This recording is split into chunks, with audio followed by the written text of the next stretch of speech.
দর্শক সবাইকে স্বাগত জানাচ্ছি আরও একবার। আপনারা সবাই অবগত আছেন দেশের বন্যা পরিস্থিতি নিয়ে। বন্যায় মানুষের অনেক ক্ষতি হয়ে গেছে, ত্রাণ তৎপরতা চলছে, উদ্ধার কাজ চলছে। সব মিলায়ে মানুষের এখন বন্যা পরিস্থিতিতে কাজ করা উৎসাহ উদ্দীপনা নিয়ে মানুষ একতাবদ্ধ হয়ে বন্যার্তদের পাশে দাঁড়িয়েছে।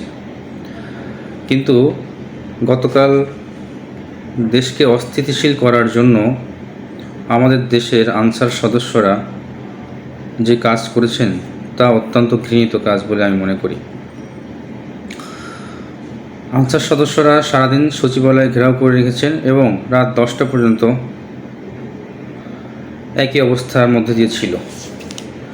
পরবর্তীতে ছাত্র জনতা তাদেরকে প্রতিহত করেছে এবং তাদেরকে সচিবালয় ঘেরাও কর্মসূচি থেকে হটিয়ে দিতে বাধ্য হয়েছে। এমতো অবস্থায়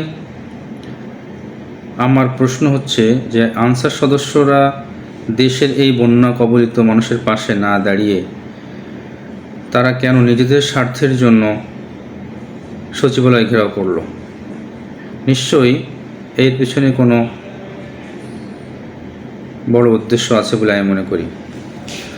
আনসার সদস্যরা যারা সচিবালয় ঘেরাও করে রেখেছেন তাদের অধিকাংশ দাবি দেওয়া মেনে নেওয়া হয়েছে, কিন্তু আপনাদের মধ্যে কিছু ব্যক্তির উস্কানিমূলক কথাবার্তার কারণে আপনারা ছাত্রদের উপরে হামলা করেছেন, যেটা খুবই দুঃখজনক। এবং পরবর্তীতে ছাত্ররা আপনাদেরকে ধাওয়া দিয়ে